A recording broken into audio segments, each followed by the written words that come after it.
Well, g'day everyone and welcome back to the channel. Tonight we're out in the forge again on a cold and miserable Melbourne afternoon. We're going to do the next one in our blacksmithing series, which is going to be twisting. First of all, I'm just going to do a standard twist, then I'm going to do a reverse twist, and then I'm going to show you a way to do a double twist, which is the forward and the reverse at the same time. So without any further ado, let's light the fires and get going. Okay, Ron, we're at the vise and we're using a spanner for this one, or an adjustable wrench. Now you adjust the opening to the size of the stock, and ideally you have an extra bar on there, as I'm indicating with the screwdriver, to help you turn it and keep everything straight. But I've just got a spanner, so we'll use that. Okay, out we come with a hot piece of steel and we'll lock it up in the vise. Of course the leg vise would be easier for this because the screws turn a lot quicker, but until I get that fixed I've just got the engineer's vise. So we'll lock it off in the spanner, we'll put the shifter in there and start our twist. Now you want to try and keep it pulled back straight. Don't try and lean on it or anything as you're going around. So I'm giving it one complete turn, 2 half turns, and then once we've got it, we're going to pull it out and eye it for straight. We just want to make sure that we haven't got any bends in it or anything from the twisting process. And this one's nice and straight, so off we go to the next step. Okay, for a reverse twist, we want to quench the bar just up to the start of the last twist. We want to have the heat in that start of the last twist, but not through the twist.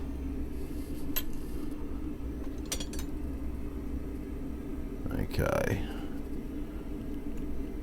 put our shifter back over and spinning back the opposite direction to what we already had.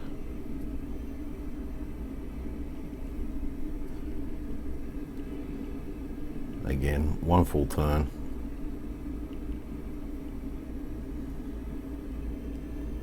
So that I'm matching up to what I already had.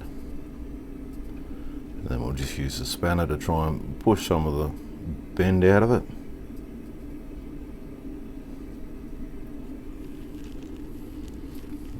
Then we'll pop it out and have a look to see how straight it is.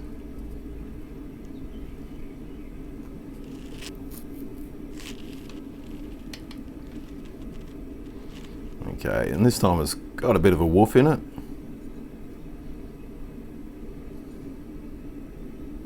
So we'll need to straighten that up. Now to straighten it, I'm going to put it back in the heat, and then we're going to go over to the anvil. Okay, so here we are back at the anvil. We got some heat in the bar again, so it's ready to straighten out. Just iron it off. We want to see where the high points are, and you want to hit the high points down. Okay, as you'll notice, I'm using a wooden mallet on this one. I don't want to use a hammer because I don't want to deform the bar through the twist. So it's just a wooden mallet that I'm using for it.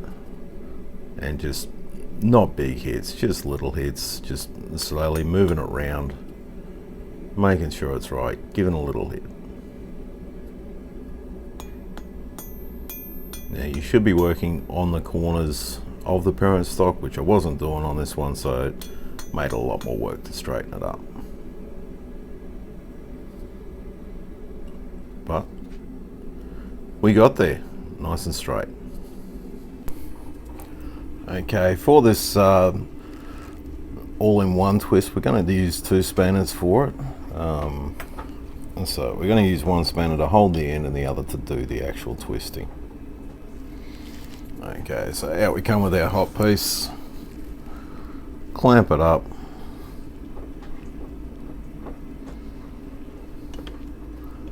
Okay, we get our holding spanner, which I use the smallest one for this, and then we put our twisting spanner in the midway, and just make sure they're snugged up and they're holding properly.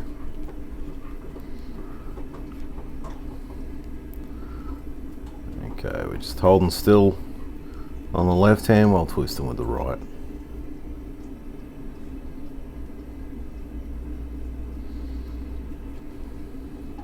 This one will tend to want to warp a bit more than doing it the other way. As you can see, there's a fair bend on the bar there. So we'll try and push that bend out with the spanner. And just neaten up where it's twisted to. So as you can see, it's a quick method, but as you'll see at the end, it's not the greatest method for having good looking work. And there you can see those big warps in it, which we're going to have to take over to the anvil and straighten up.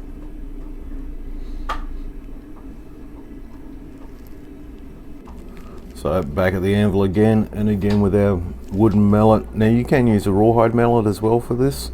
Both are perfectly acceptable. You just don't want to use a steel hammer.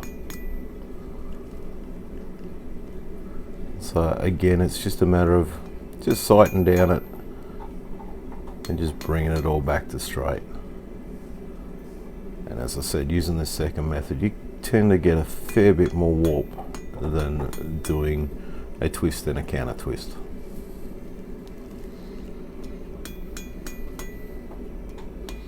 So lots of playing around trying to get that straightness back to it. Alright folks, there we go. Twisting. It's a nice, fairly simple procedure. You want to keep things not too hot. You're only looking for a orange sort of heat to it. You're not looking up in the yellows. Now you can see here the one I've done properly, which is twisted and then reverse twisted. It's got a nice sort of curve to that point there, whereas the one I've done with the cheap method, where I put the second spanner in the center, it's got a flat point there. You can reduce that flat point by using a narrower spanner, but you're always going to get that flat point there. So that's always going to show you the difference between doing it the proper method with the curve and doing it with the cheap method where you get that flat spot. So yeah, like I said, you can reduce it, but you're never going to get rid of that flat spot by using a cheap method. It works, it's quick, but it just depends on the quality of the work that you want to put out as to whether you do that or whether you go in, take that second go at it and reverse twist it. Alright, thank you very much everyone for watching. Please hit the like, hit the subscribe, and hit that little bell notification.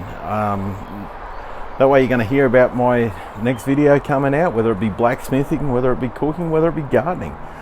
Now, those little things I know all YouTubers say them, but they do mean a lot to us. It lets YouTube know that people are watching, that people like what we put out. So it would be much appreciated if you do those three little things, and even whack a comment down below. I'm more than happy to chat about anything with anyone. You know, if you think I'm doing it right, if you think I'm doing it wrong, just go ahead and say so down below. Alright, no worries. Thank you very much everyone for your time, and bye for now.